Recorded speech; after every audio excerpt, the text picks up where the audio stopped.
Assalamualaikum warahmatullahi wabarakatuh. Kali ini Mister akan menjelaskan tentang materi bab ketiga, yaitu kependudukan dan lingkungan. Sebelumnya Mister ucapkan terima kasih kepada kalian yang telah mencatat materi dari Mister dan mengirimkan catatannya ke Mister. Oke, sekarang di penjelasannya. Yang pertama, dinamika penduduk. Dinamika penduduk adalah perubahan jumlah penduduk dari waktu ke waktu. Nah, jadi misalnya kayak gini, pada tahun 2019 jumlah penduduk Indonesia ada sekitar 200 juta misalnya. Nah, kemudian 2020 karena COVID-19 jadi banyak yang meninggal, akhirnya mengalami dinamika penduduk, yaitu perubahan penduduk, tapi lebih spesifiknya berkurang dari asalnya 200 juta, misalnya mati sekitar 1 juta orang, berarti menjadi bisa jadi 199 juta penduduk lagi. Nah, itu contohnya. Intinya perubahan penduduk, perubahan jumlah penduduk, baik itu bertambah kurang atau bertambah banyak. Penduduk dari waktu disebut dengan dinamika penduduk. Penduduk dari waktu ini perubahan maksudnya.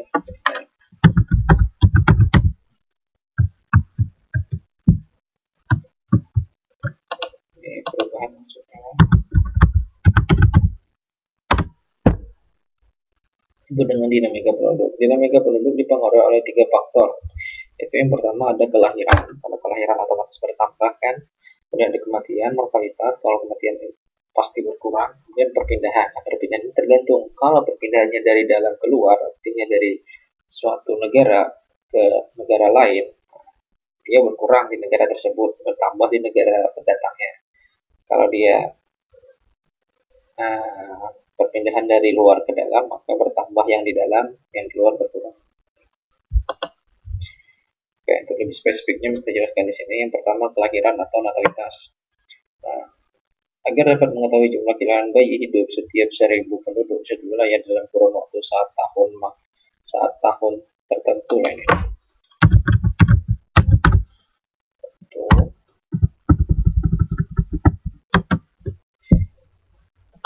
Tertentu, maka perlu dilakukan perhitungan angka kelahiran. Jadi cara menghitung angka kelahiran itu ada rumusnya lah. Angka kelahiran dapat dihitung dengan menggunakan rumus berikut, yaitu jumlah bayi lahir dalam 1 tahun. Artinya misalnya kalian pengen menghitung natalitas di suatu negara, berarti kita harus tahu tuh dalam 1 tahun itu berapa orang bayi yang lahir di negara tersebut. Kalau kita misalnya pengen menghitung angka kelahiran atau natalitas di suatu desa, maka cari jumlah 1 tahun berapa orang yang lahir bayinya di desa tersebut. Dibagi jumlah penduduk, kita misalnya Indonesia jumlah penduduknya, atau tadi kalau kita mengukur desa jumlah penduduk desanya dikali 1000. Penggolongan angka kelahiran setelah ada rumus ini, maka ada penggolongan angka kelahiran berdasarkan hasil.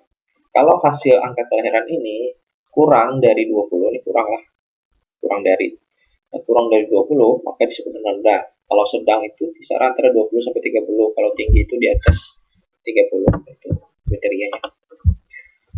Ini adalah kematian atau mortalitas. Nah, kematian adalah salah satu faktor yang dapat menyebabkan penurunan jumlah penduduk. Jadi jumlah penduduk berkurang karena mati. Salah satunya bencana alam, pandemi seperti sekarang. Agar dapat mengetahui jumlah kematian setiap 1000 penduduk suatu wilayah dalam waktu 1 tahun, maka perlu dilakukan penghitungan angka kematian. Angka kematian dapat dihitung dengan menggunakan rumus. Jadi intinya sama lah seperti angka kelahiran tadi, cuma ini yang meninggal. Kalau tadi yang lahir, ini yang meninggal. Intinya sama. Nah, pengulangan angka kematian berdasarkan hasil, ini kriterianya. Kalau kurang dari 14, dia rendah. Kalau sedang itu kisaran 14 sampai 12. Kalau tinggi itu lebih dari 18. Saya tahu kan, kalau rendah itu berarti penduduknya sejahtera, sedang itu ya sedang, sejahtera enggak, bencana juga ada tapi sedikit gitu. Kalau tinggi ini makmur kiranya, bencana kurang, seperti itu. Kemudian perpindahan penduduk atau migrasi ini dari luar ke dalam atau dalam keluar, ini bisa perjelas lah adanya perpindahan penduduk atau migrasi. Nah, proses perpindahan penduduk akan menyebabkan jumlah penduduk di suatu wilayah bertambah atau berkurang dan berkurang. Jadi bisa bertambah, bisa berkurang migrasi itu. Perpindahan terbagi menjadi dua, yaitu imigrasi adalah perpindahan penduduk dari luar ke dalam. Contohnya orang Amerika pindah ke Indonesia dari luar ke dalam, imigran maksudnya. Dua, emigrasi adalah perpindahan penduduk dari luar ke dalam. Contohnya orang Indonesia pindah ke Amerika, berikannya lah. Nah, kalau imigrasi ini, dia bertambah penduduknya bagi negara yang didatanginya, dalam konteks contoh ini Indonesia, dia bisa juga berkurang penduduknya dari negara asalnya, yaitu dalam konteks Amerika. Sama imigrasi ini, dia bertambah penduduknya, kalau dalam konteks contoh ini, yaitu adalah negeri asalnya,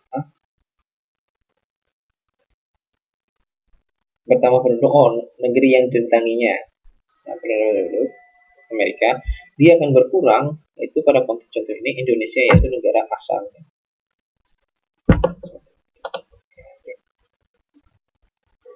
Nah, dampak peningkatan jumlah penduduk terhadap masalah lingkungan. Yang pertama ada penurunan kualitas lingkungan akibat limbah atau sampah. Kualitas lingkungan dapat menurun akibat banyaknya sampah atau bahan pencemar lain. Sampah yang dihasilkan dalam skala rumah tangga seringkali tampak sedikit dan tidak dianggap mencemar lingkungan. Itu sampah-sampah kalian di rumah itu biasanya kan dikit. Tapi kalau ditumpuk-tumpuk ada sejuta rumah, ya menimbun juga kayak gunung. Padahal jika dilihat di sekitar kita, justru sampah rumah tangga yang banyak mencemari lingkungan. Jadi sampah rumah tangga di rumah kita itu memang sedikit, tapi berapa rumah di tempat kita itu? Setiap rumah itu pasti menghasilkan sampah rumah tangga. Sama rumah tangga contohnya sisa makanan, kemudian bungkus-bungkus makanan. Ini yang berbahaya nih sampah-sampah anorganik lah, seperti tidak bisa diuraikan. Contohnya seperti plastik-plastik, botol kemasan, kaleng, itu yang berbahaya sebenarnya. Kalau sampah-sampah organik bisa sayuran, bisa ikan, bisa ayam, itu aja tuh. Semakin banyak jumlah penduduk, maka risiko terjadi pencemaran semakin tinggi. Kenapa? Karena semakin jumlah penduduk, banyak jumlah penduduk, maka sampah dihasilkan per satu orang ya semakin banyak juga. Salah satu penyebab adalah pada daerah tersebut tidak ada lahan yang digunakan untuk TPA atau tempat pembuangan akhir. Kenapa TPA-nya tidak dapat jumlah penduduknya padat? Karena tempatnya dipakai untuk pemukiman. Nah, jadi tempat sampah pembuangan akhir itu tidak tersedia karena padat sekali jumlah penduduknya. Gitu. Jumlahnya adalah penduduk tidak memiliki kesadaran tinggi untuk menjaga lingkungan. Oke, next.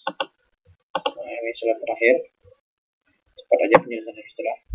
Nah, kemudian ada berkurangnya ketersediaan air bersih. Nah, ini yang pertama. Jumlah penduduk banyak itu. Kenapa? Karena semakin banyak jumlah penduduk, maka setiap orang dari mereka itu semakin banyak juga membutuhkan air. Orangnya bertambah, airnya nih bukan bertambah ya. Air bersih terutama untuk apa? Untuk mandi, untuk minum. Jumlah air tawar yang ada di bumi hanya sekitar 2% dari jumlah air yang ada di bumi. Air tawar. Kenapa air laut lebih? Karena air laut nggak bisa langsung diminum. Air tawar yang kita minum, pakai buat mandi, pakai buat cuci, itu air tawar. Nah, kalau pakai air laut harus disuling dulu air lautnya.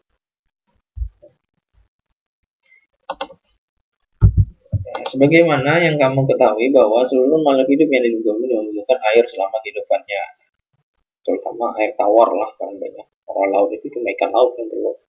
Nah, salah satu peranan air adalah untuk diminum. Nah, ciri-ciri peranan yang sudah terima adalah sebagai berikut. Nah, satu, adanya perubahan suhu. Nah, pada daerah industri, air digunakan sebagai pendingin mesin-mesin pabrik.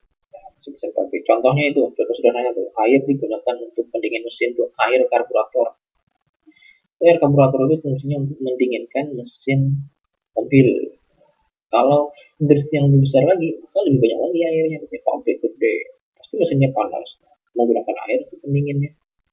Setelah digunakan sebagai pendingin mesin, air tersebut akhirnya jadi apa? Jadi panas kan. Nah, air akan berubah menjadi hangat bahkan panas karena telah menyerap panas dari mesin pabrik. Air karburator itu panas lah. Tapi kalau air karburator itu biasanya panas, dia muap langsung. Kalau panas, dibuang ke tempat mungkin menjadi limbah airnya, karena air itu lama dinginnya. Kalau dibuang ke perairan, takutnya makhluk hidup yang ada di perairan itu mati.